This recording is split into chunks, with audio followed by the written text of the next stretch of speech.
What's going on, y'all? It's your boy Joe Lockett. It's the evening edition of Coffee and Conversation, a very special show today. Thank you guys for locking in wherever you guys that you may be on your way home. You may be picking your kids up from school. How y'all doing? It's your boy Joe Lockett.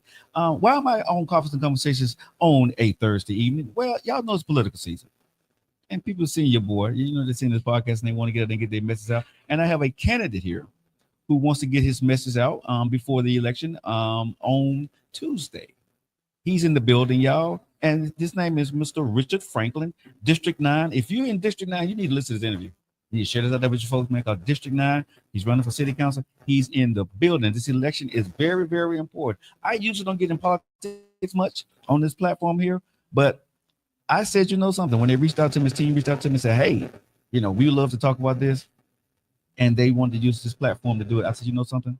I think the people need to hear every message that they can.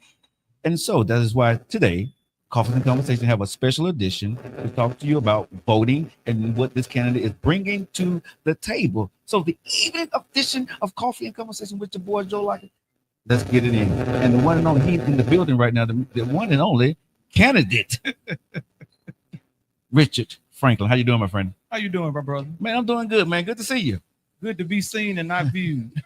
Oh Lord, boy, hey, we gotta come up with some. Right we gotta come up with some more sayings, bro. We gotta come up with some more sayings. No, man, listen, I'm laughing with it, but we since the selection started, plus as I announced, since February, I would say I've lost 9 people that I've known that was very inspiring to me, and just people that I knew. Sorry to hear that, man. Yeah. So, I've had some friends myself and other people watching. This is that season for whatever reason, bro. A lot of people were waking up or getting that phone call, and they're not here anymore. So to anybody going through that, blessings and condolences to the family. How's it going on the campaign trail, my brother? It's going well. My skin color has changed. I've been doing this for about a year. I started. Man, stop! I'm 16 past midnight, so you fine. Hey, well, wait till you see me in a couple of months when I'm not running, and I hope to be in the council seat. You'll look at me and say, that's not the same guy I interviewed. So let me ask you this question. How long have you been out there on the campaign trail? Really about a year and a half. About a year and a half? Yeah. Okay. So before we get into all your campaign things that you want to talk about, what in the world made you, Richard, get off the sidelines and say, guess what? I want to run for office. So I ran last time. Okay. And last time I was in District 5. Okay. But they put me in District 9. And I've always been active in my neighborhood, wherever I live. My neighborhood president and a lot of the youth in the community. I'm the teachers union president, the AFT president for 16 years. Okay. When I first started, I was the youngest teacher union president. But they just started telling me, we need this, we need that. And I would go, okay, just tell the politician that's in office. Right. And I started paying attention. Birmingham crime was rising. And I also have a background, dealing with children, but also being the city of Birmingham swim team coach, working with Park and Rick. So I started noticing, okay, wait a minute. A lot of the things we had growing up here, we don't have anymore. We're not investing in. Right. So I started researching the budget, so on that we had a larger budget than we've ever had. But I started looking at the line items of what we were putting that money in, and so I noticed we were losing population. Okay. And I just studied my area where I live and noticed that my area, District 9, is comprised of 19 neighborhoods. And if I started naming them, you'll go, oh my God, those are the areas that everybody talks about, but people have left and it just looks bad. So in District 9, what does District 9 cover here in Birmingham? It actually starts Druid Hills, Fountain Heights, North Birmingham, Zipco Fendon, East Thomas, Enum Ridge. Okay. Then you'll go Pratt City, as far west, Hoop City, as far west to Dolomite, Wylam. I often tell people really the western, when you see the sign with 65 on the right hand side, that's District 9. Okay. But if you just think about some of those areas right now, Thomas areas in it, those are some of our most distressed areas. But at one time, those were some of our most prominent, nice looking areas. But doing my research and even growing up in, especially Ensley, growing up with my great grandmother and grandfather moving to Ensley from the country. The Ensley that we see today is not the same Ensley. I actually was thinking of when the last time we truly invested in Ensley. If the tornado didn't hit Pratt City, when did we really invest? People would say Druid Hills got invested in because of the amphitheater. Right. But it was in District 5 when that idea came up. So Druid Hills truly has been invested in. Protective Stadium is considered in Druid Hills. Mm-hmm. They hadn't really invested in it. So just talking to people, talking to the youth, and once they start telling me we need you to run, they start saying you've been the board for education. Mm-hmm. And I said, okay, I think I can do this. I know everybody in the game. I understand the players. I understand the game. And I immediately realized that a lot of people that lost hope. Mm-hmm. A lot of people don't vote because they don't believe in politicians because many politicians lie. Okay. So I tell people I'm not a politician. I'm just a regular black man who wants to see my community thrive. Yeah. I'm gonna stop you right there, Richard. It's coffee conversation, but we got to come correct. You're a politician now. Until I get elected, You are a you are a black man running for office, so you are now a candidate in a political realm. You're a politician, right? I hear what you're saying, but I'm just gonna be real with you, bro. You're a politician because you're here selling your idea, right, to us. And when you get in there, I don't want a man. I want a guy that's gonna be a politician, know what they're doing. So you're a politician at the end of the day. You know what I'm saying? I know what you're trying to do. You want to be the everyday guy, but that's not what it is. Well, no, I would just say everything is political. Yes. But the reason I'm saying it is because I feel like in our community, when people run, we often hold them more accountable than the people who are in office. Right. So what I try to do is be very honest with people. You know, when people say, why are you running? So many different reasons. And, you know, what separates you? What are the issues? There's so many reasons, but also I have a different mindset than a lot of people. Okay. I'm a solution-driven person. Okay. So I don't just see like all these issues and people say I can ignore Birmingham. People say pollution, cyclo-offending pollution. So one of the things I started researching, how many people have engaged them from the position of a council person. The council person is an advocate for their neighborhoods, their district overall. And I said, okay, we're not engaging a lot of the issues that we have. What we're doing is every 4 years, from my perspective, and I think most of the citizens, when I've been talking to them, they agree, is we engage the citizens every 4 years when it's an election and talk about the issue. Then once that election is over with, what you see is they go and they do downtown. Okay, so we're gonna stop you right there. Okay. You ready for this? You came to me now. Let's go. All right. What you gonna do different, bro? I'm out. Well, first of all, I want everybody to hear this. What makes me different? I already do the work. I already, with my job that I do as a union president, you have to stay engaged. So I've already taught myself doing it every day. You have to stay engaged with that member that you represent. So the member, all they're doing is changing the title is a citizen of District 9. So you stay engaged. I'm a citizen. Got a question. So you've been in for what you've done now, yes, right? So you say you're already engaged. Yeah. What changes have that made? In District 9? Well, yeah, no, for whatever you're doing, right? Because you say you're already engaged, right? So as a citizen, right? So when I first started 16 years ago at AFT Birmingham City School was almost an F when it was graded. So the first thing I noticed, I would go in, I would rah, just, you know, standing up for members because I was the youngest person and a lot of people were older, they didn't want to listen. And as time went on, I realized building relationships, being very straight to the point with times with politicians, letting them know, hey, you talking to me, I already know. I'm not a dumb person that don't know. And as time went on, we had to start changing the mindset. I started talking about the mindset. If the goal is about children and children learning, we got to make sure we move all the barriers and acknowledge all the barriers first. So Birmingham City Schools today make a short story that's a C. Now, C is not what we want, but most urban systems, if you do research around the country, they don't have a C. So you saw right now, we talk to most of the educators, the mindset has changed, and it's more. Not saying back then you didn't have adults that were working that were student centered, but now you have more adults that are concerned about students. During COVID, it was very instrumental that even though I was the union president, I talked with the superintendent, Fairfield, Midfield, Birmingham, that I represent. And the first thing I said was, hey, we need to get devices in our school planning. Because I just looked at it and knew that, hey, if we continue to put it in schools, hey, see that it's something out here that we didn't know it's called that people getting sick. Right. So I looked at it and I told the superintendent, listen, let's pay it for the devices because we need our kids learning, not sick, because every time they're sick, they're going to be out of school. So you was a civilian talking to the superintendent doing this? Well, I would say, yeah, but I had influence off my title being union president. Okay, so did it get done? It got done.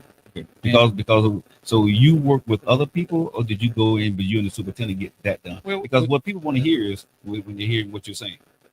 you yourself, what is your process of moving things forward? How long does it take? You see what I'm saying? Right. So in this interview, I want to make sure that people get to know the real Richard Franklin. Right. Right. Who are you? The A, B, and C, because again, it sounds great. Right. Right. Being an everyday guy, I'm gonna go and I'm gonna work really hard. I'll be back after 4 years. After 4 years, I'm not gonna be the candidate that's gonna disappear. I'm gonna be there for you.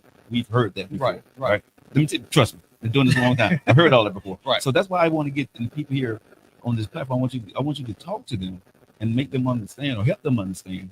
Okay, you, Richard Franklin, I can get this done because I went here and I got this done. I went here and got this done, and now when I'm in a position to go do this at City Council in District 9, Right. I can do more. You see what I'm saying? So walk me through that process. So even when we talk about COVID, Okay. what people do now, COVID is open. Mhm. So back when it was going on, most people they were staying in their house. Okay. They were concerned about themselves as individuals. That Mhm. wasn't my mindset. My mindset was concerned about my members, concerned about the students, Mhm. and concerned about learning loss because they were already judging our kids so far behind.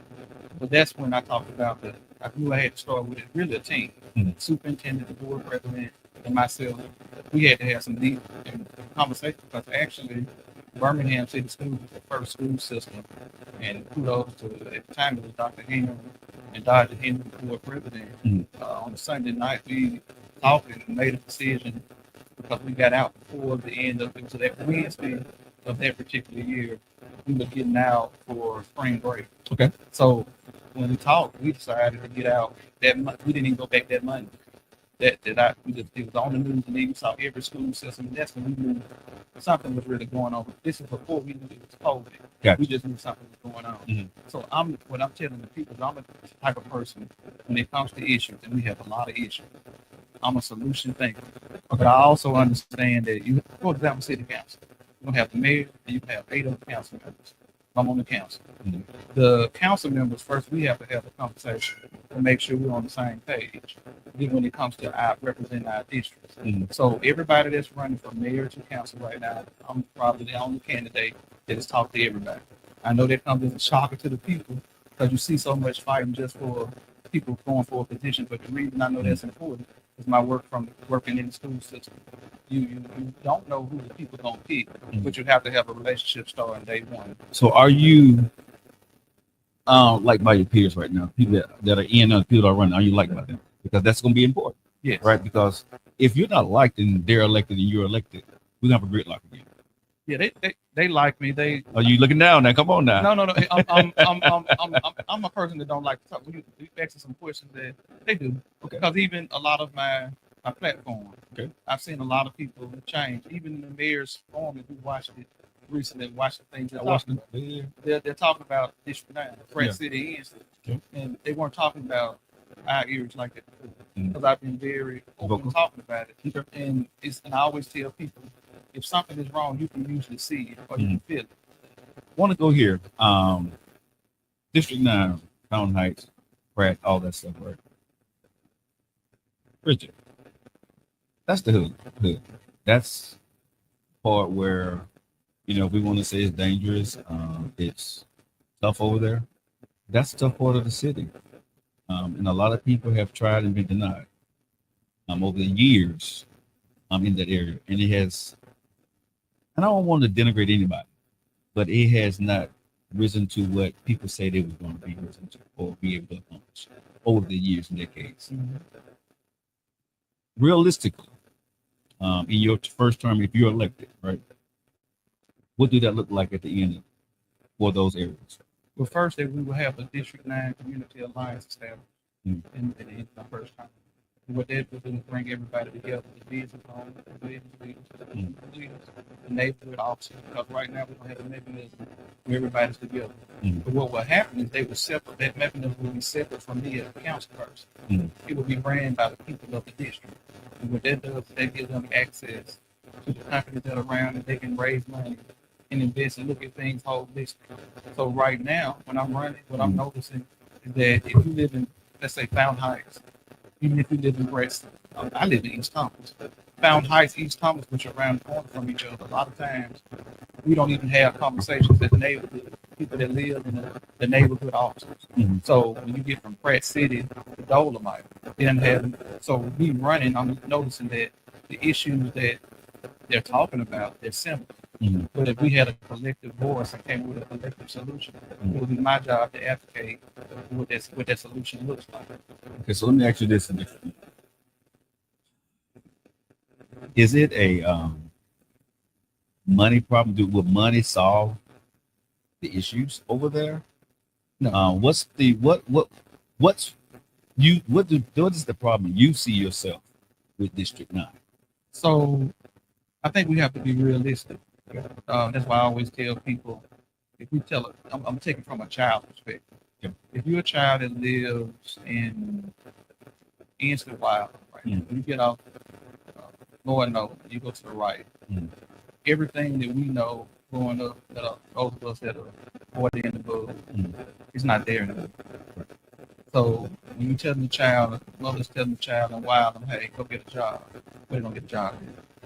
They're living in the end, where they gonna get a job at? So I think I have to bring that realization that, hey, not just in District 9, but make a lot of the council people and the mayor focus on the economic situation that we're facing. Is that if you have a community where at one time you used to have Burger King, which is fair, if people don't talk about that, when you first get off, go to the right, they think it's against the wild. But that Subway and that Burger King is fair. That McDonald's and Burger King. But why don't we have those? I don't know. Nobody's ever. I'm just come on, Richard. Why don't we have those though? No, is it city council? Is the mayor's fault? The police fault? Why don't we have those things? We talking about a Burger King, right? You talking about a Subway? Why don't we have those? Let's be honest here now. Now let me be honest. Sure. I don't know. I think that is the role. I'm gonna tell you what I think. Okay, tell me what you think. Okay, in our neighborhood, we don't keep these things. Number one, it ain't because we don't participate in them, right? But you got stuff going out the back door. You got people robbing these places, right? And you got people not taking care of the community itself. A lot of time, we're not taking care of the things the way we need to take care of. So people don't want to talk about. You have a job to do, right? But the citizens themselves also, Richard, I believe, we have a job to do, right? We can't tear up somebody else's establishment, right? Or give our friends free food, right? And think that you're gonna still continue to get a paycheck and you're gonna be able to make money. It don't work that way. Franchises don't make money. Franchises stay where they're making money. Right. Okay. If you're not making money, they move. So you can't tell us black folks is not eating Burger King and Subway. That's true. Right. The thing that happened is at the end of the day is that the citizens themselves, it ain't the city council, it ain't y'all. It ain't the mayor. It's the citizens themselves over time, right? The things that we start to allow to happen, whether it's the manager not coming to work, can't keep workers there, right? If you become the District 9 city council, I truly believe whoever is watching this and whoever's going into office, we have to have a mind shift, right? Not just on city council, not in the political realm. We have a mind shift in Birmingham, Alabama, and different municipalities around the country about how we're going to take care of our own municipality. I have to help you do your job. And that's true. You see what I'm saying? That's true. If I don't help you do your job, bro, you're gonna look like crap at the end of the day. Anybody. And let me piggyback this part of I live in East Town. Even though I said I grew up in East, so that's what I tell everybody in all those 19 neighborhoods. Know what you want. And they'll go, huh? If you live in Pratt City and you listen to this, you live in Hooper City. I know what Richard can say he wants for you. But if you're not holding me accountable and telling me what you want, then to me, the way my brain works, that's what the problem is. In my job, when I go over the map, when they talk to the politicians, even me sitting there, they're going to tell you exactly what they want, what they expect. Yeah. And then they're going to work with the politician to get what they want. Right. So that's my challenge to telling everybody. You're going to have to work out to tell me what you want and be willing to talk about it. And let's get on the ground and deal with it. I mean, it's issues that we've been facing. When I think about the end here, for example, my great grandmother, one of the first African Americans to have a beauty salon where Volcano is right now. It's Marcel Dane. When I was a little boy, the only vacant building in East was Ransom Court. There was I was born in 81. They bought it for 80. The city bought it in 83 for $1. I'm looking at what's going on now. Almost every building except for a couple, vacant. There's no economic anything. The neighborhood that we grew up in, it was flooded. They said, hey, we're going to tear it down and fix and build a house up and build anything. Pratt City was hit with the tornado. Pratt City used to be booming back to that. Now, what the citizens got to understand is that this is on us and politicians. Mhm. We're talking about the population loss in Birmingham. Right. I just gave you two situations where Richard Franklin was in. I was saying, hey, looking at it, bringing everybody together. Hey, we need to make sure we work. First of all, ransom report. It ain't taking us this long to fix a bill. So, but I also understand with economics and the budget, every council person has probably been in, every mayor was looking at it now. Say, we had this certain amount of money allocated for this area, for this project. So we can't move, because there's so much money But see, allocated. Rich, I truly believe this, man. We keep talking about it, and I hear we've heard it. Right. This ain't you. It's just for all politicians. They look at somebody else's bottom line, look at somebody else's budget, and say, "Well, you spent money here, you spent money here, you spent money here. You could have did, you could have did." That's true, right? But I want to ask you because you're in this room now. ROI, you know what that is, right?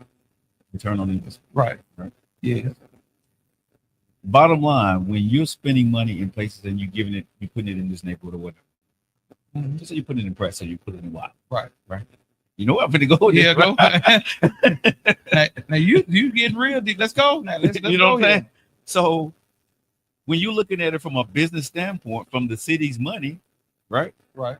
What's going to be the ROI when you put that money right there immediately? What's the ROI? And an immediate thing, if it's not something grandiose that's going to change something and bring money in, you're not going to get a return. You can say you sent it over there. Right.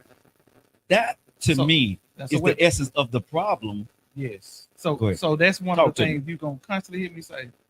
We really hadn't had a plan, even when they're spending money. Mm-hmm. Even with if we said right now, what is the plan for East? And you brought everybody together. They'll say, "Oh, the East neighborhood community has that framework plan." And the city gonna say, "We're doing ransom report."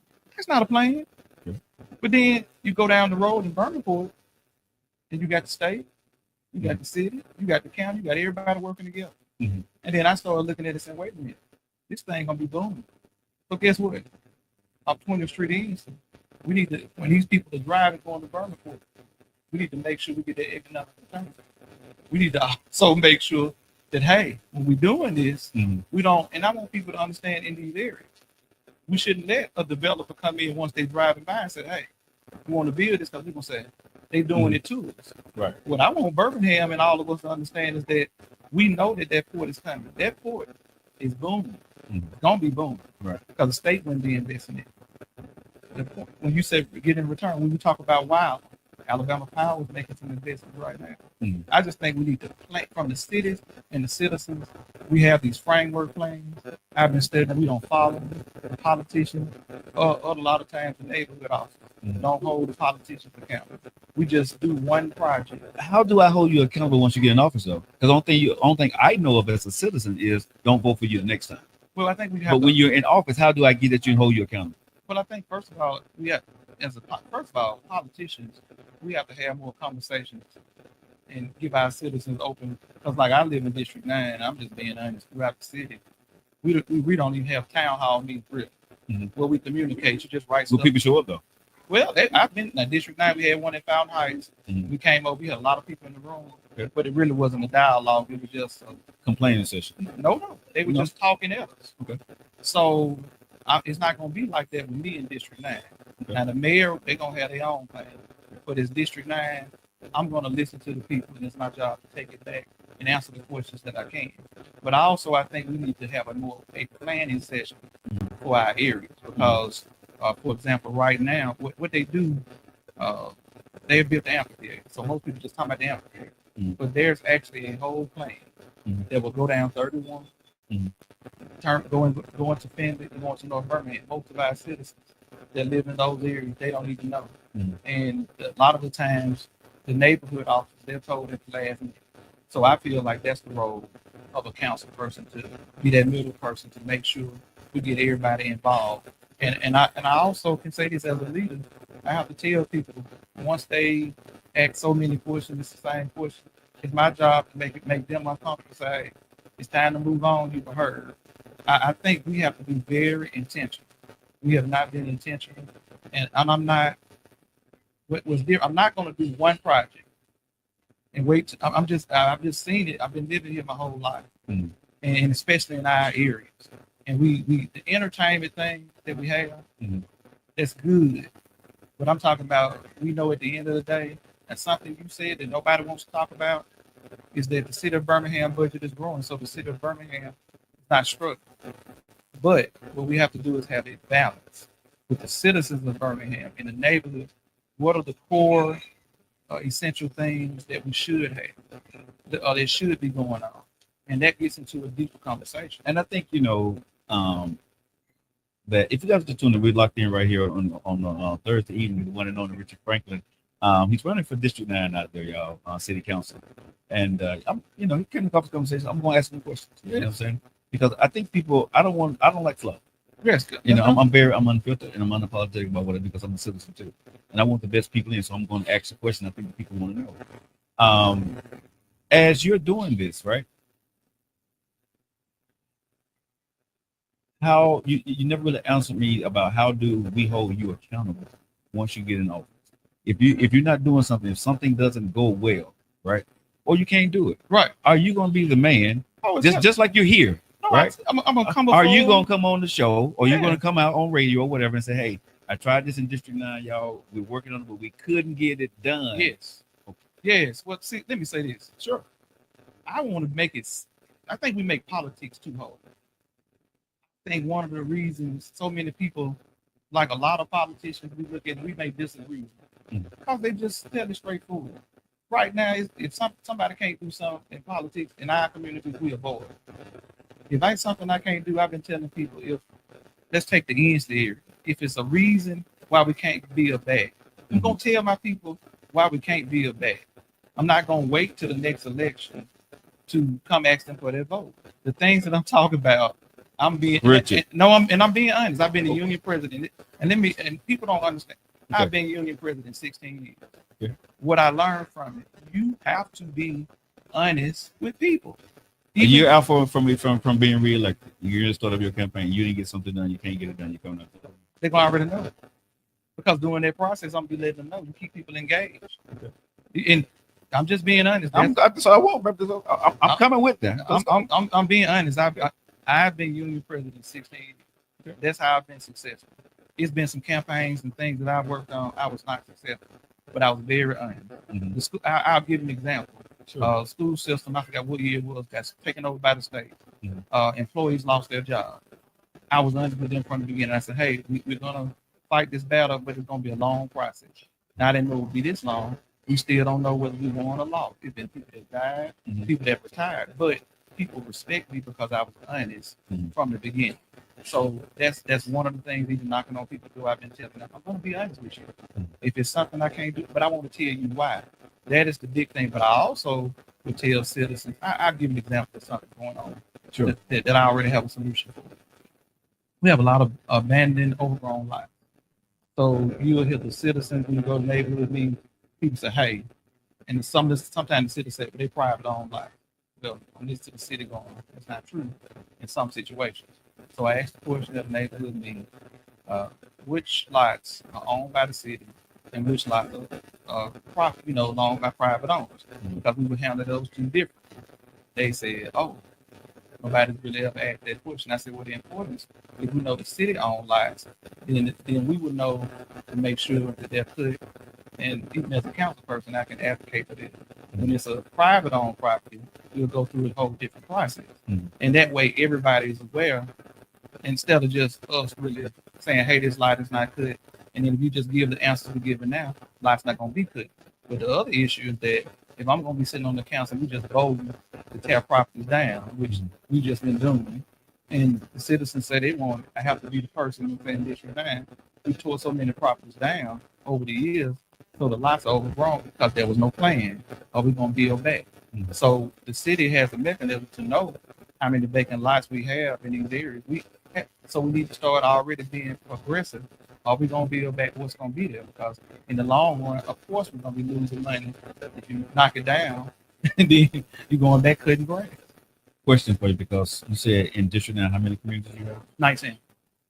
Do you have a team that's going to be working with you? Yes. You already team put together, because in 19 communities, one man is not going to be able to handle it all. Yes. I think I'm going to be honest with you. I think on Tuesday, the citizens of District 9 are going to be in agreement with me. But I've also told them once I get in, it's not just about me. It's about all of us working together. I've even told the people running for council, we all got to work together. And I said, we got to get this right because it wasn't one person that messed all of this up. It was a collection of all of us over the years. And it's just life. We make mistakes. We got to own it. And that's what I mean that I think, I know I'm going to make mistakes. But guess what? I know I don't have all the answers, but I know if we bring more people together and we have our the same goal, then 9 times out of 10, you're going to come to a good solution. And it's going to be tough conversations, of course it is. Some of the greatest accomplishments I can say I've had in life, working in my position I'm in, and sometimes people were screaming at each other. But when we finished and got over the emotional part, we came through with the solution. And even as fellow council people, that's going to be we have to, I'm thinking ahead. Okay, time to tell the kids probably good to go. We have to be realistic. We don't want it, but he's already said I'm coming for Birmingham. So one of the things I'm going to say, y'all listen, and whoever's mayor, we need to be proactive. We need to start looking at things that they're already telling us they're coming with us for, and what is our solution? Let's stop fighting. Let's stop going to the blame game. And if they're going to try to, I can put the war first. I went down to watch it because I wanted to be firsthand. I'm the type of person. I want to see it myself. I don't want Joe to tell me if I had the ability to be there. So I could tell everybody what happened, who did what. But the thing about it, at the end of the day, we lost it. And I think everybody didn't come together because the name said Birmingham War first, but it didn't just serve Birmingham.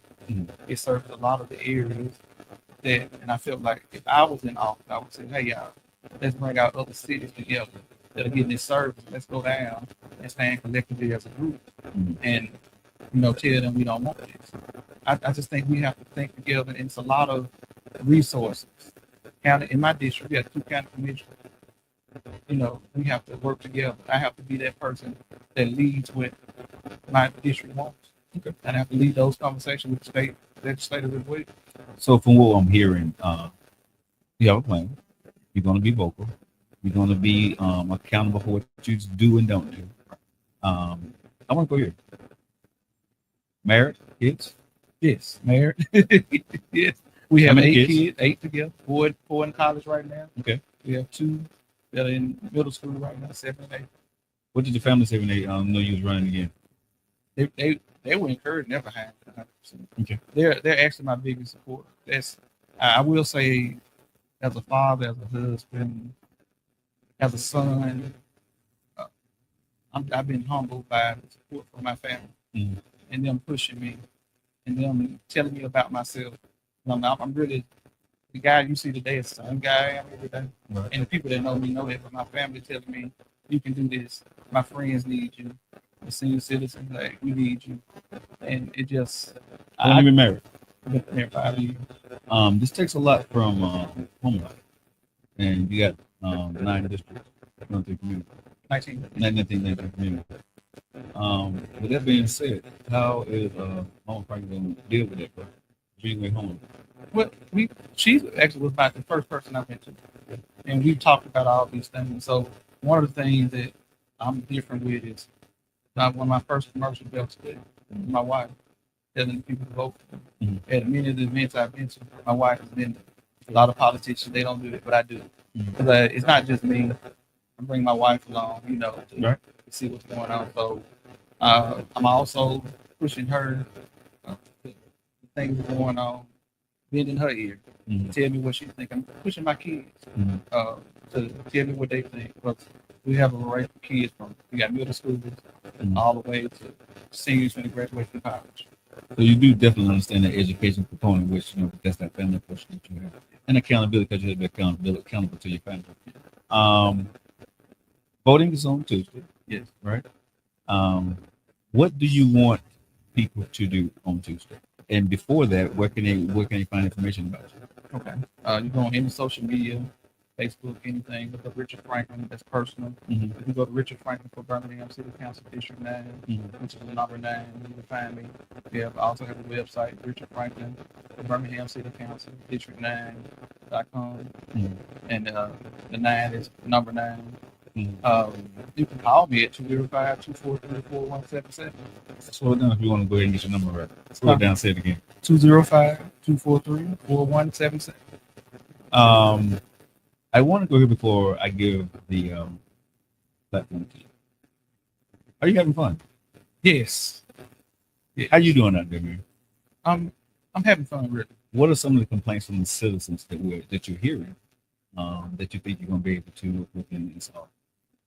I think collectively, one of the things that kind of shocked me was the road, paving the streets. I really didn't think it was. I wouldn't have thought it would have been as bad collectively for people to Man, say. if one more of y'all politicians come and talk about these roads and we don't get them fixed, bro. No. But listen, like I'm being honest. You asked, I'm being honest. Yeah. I didn't believe it. I'm being honest. Yeah. I did not believe. I thought they would be saying overgrown. Now they say overgrown life. Mm. They talk about the crime. But like for I said, my neighborhood, we've had one killing like something. This whole time, a lot of senior citizens, but we had one in the neighborhood. But it's been the road, like the paving. So I really have studied. So let me ask you this, Richard. I want to get a little bit into this. Are we talking about roads in their neighborhoods? Yes. Or are we talking about roads when you're riding down the highway and back up? No. Because people keep talking about roads. No. Let me be very specific. In the neighborhood, I'll give an example. I knew for me, the road was one of the things. I live on 14th Court. Okay. The road has been on the list to be paved since 2016. It hasn't been paved. And now I will say I did a video the other day, so they patched the part when I did the video. Before I came here, I noticed that. But why is that though? But here's the thing. Okay. Me as a citizen, everybody says what you're saying. Right. Not saying that you're not going to get it done if you're elected. But what is it when you get in office that the district that you're running in or the city that you're saying that you're going to do, why is it that that's not one of the first things that people are able to do? Something happens the day y'all get in that office. Right. That when y'all go in, maybe the budget is already set. Right. And you can't do nothing within that first session. I'm not for sure. But then the next session, right, something else more, I guess more important come up than what you was promised, because they tell you, well, what you did on the campaign trail, that was campaign. Now here's the real deal, right? Is that what happens to all the kind of cause? Bro, we hear this from everybody every 2 or 4 years. Come on now. So I think they haven't had a plan. I think they have to be like, it's something you just said. What's the number one issue? And if everybody is saying that, guess what? That means it shouldn't just be Richard Franklin District 9 voting no on the budget as a council person. If the mayor is just putting in $15 million. One of the things I said is when we get in, they've already started to put. So what I would do is day one, they give us a car. We'll drive that city car, drive that list, and see what's paid and what's not paid. And then I'm gonna every Tuesday, starting that Tuesday when I start, I'm gonna name to the mayor, hey, this road, when will it be paid? Because the mayor directs the staff and they will know the execution of something. So if the council has already, voted for it and it's in the budget. Now, what I truly personally believe without getting it, I think the problem is that they have to have the courage to move money from somewhere else and put more for what the issue is. But that's gonna be totally out of your wheelhouse, though, right? Because you can speak on it, but you may not have the final say on it. Let me say this: one thing that hadn't been taken from the council, vote no. Okay, you vote yes, but the rest of you all voted. That means it still don't happen, correct?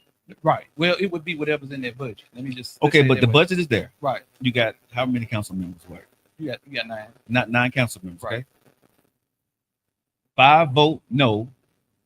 4 vote yes. Right. It means it don't go. Correct. That's correct. That's what I'm saying. You did your part. Right.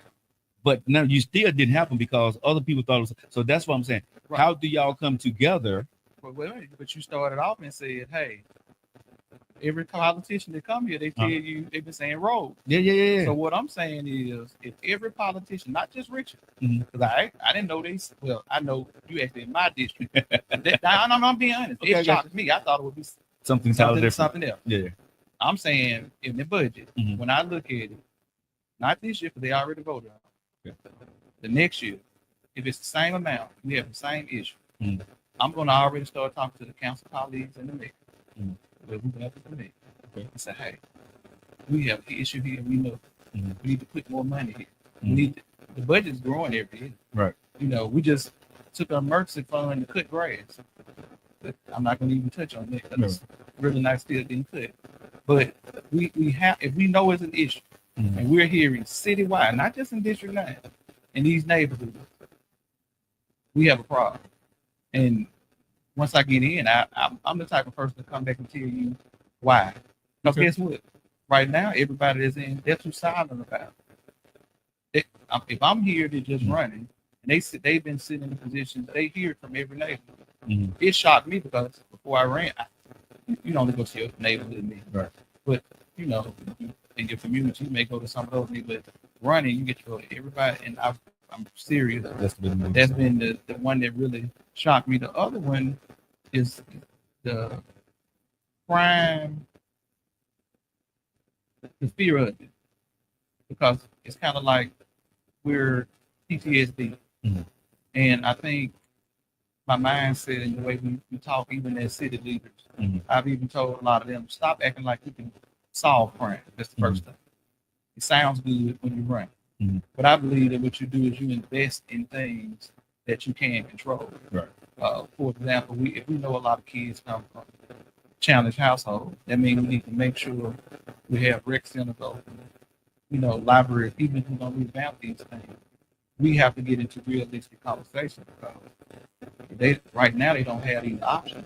And what are they going to turn to? I work with a lot of after school programs, right? In our neighborhoods, in the West End, downrights. And what you're saying is true, but the other part is a lot of parents don't have their kids participating in the after school activities there. So even though the money is there and the people are there, not a lot of kids that come home. So I think again, there's a much deeper conversation that we can have here. So can I say something that should I work with Park and Rec? Sure. When I was sitting at Birmingham swim team coach, I did something that most people they hadn't done since I've been there. I spent money out of my budget and ran ads on the radio station to let people know these schools. Because we assume people know. Right. So a lot I can tell you right now, if Fountain Heights is offering something, it's not at Wilkerson Middle School. The kids and the families don't know. Exactly. It's not at Tuggle. So that's something else that I bring different to the table. That bringing all these, if we're paying for the school system, may pay for something, but often we don't talk. So the school system be paying for something the city don't know. The city go pay for something they don't know. They do a commercial, see it on TV, that they're doing it. Makes sense. You got to, but yeah. That's something that I can do. That's simple. But I got you, man. Listen, I appreciate you coming here and wanting to talk to the people and let them know, basically what it is that you can do, what they can hold you accountable for, and what your plan is. But what I always like to do at this part of the show when I'm talking with a person that's going for, I'm gonna shut up, right? And I'm gonna give you the platform, bro, and look into the camera, and you tell people why should they work for you. On Tuesday, August 26th, which is this coming up, District 9, you have a decision. If your eyes are not deceiving you, you know the things that I'm saying, they're true. I know that you're not used to a politician, person running for office, saying the things that I'm saying, being direct and honest. If you want change, and I know some people is going to be uncomfortable, you lost hope. I'm the hope, person that's providing the hope for you. I'm the person that lives in the district with you that'll say we've been suffering. But I can't do it alone. The first thing you have to do is have the courage to vote for me. Not just for me, but it'll be for you, your children, your grandchildren. We have to build our neighborhoods back together. We have to build our schools together because we're losing population in our neighborhoods, but we're losing population in our schools and district now. These things go hand in hand together. I'm willing to work with you if you vote for me. I just need you to vote for me so we can start this work. If you continue to do the same thing that you've been doing, you're going to get the same results. If you do something different, even though it may not be comfortable, it's me. I know the things that I'm saying, really, you can't believe it. But do your research. This is me coming from the heart. On August 26th, vote Richard E. Franklin Jr. so we can be the model district for the city of Birmingham, for your city council for district. Thank you. All right, guys, you heard it from Richard Franklin. We're gonna leave it right there. Hope you guys enjoyed this special edition of Coffee and Conversation with your boy Joe Lockett. Make sure you go out there and check out all your candidates and especially Richard Franklin. We'll see you guys next time. Have a good evening. You know how I feel about you, right?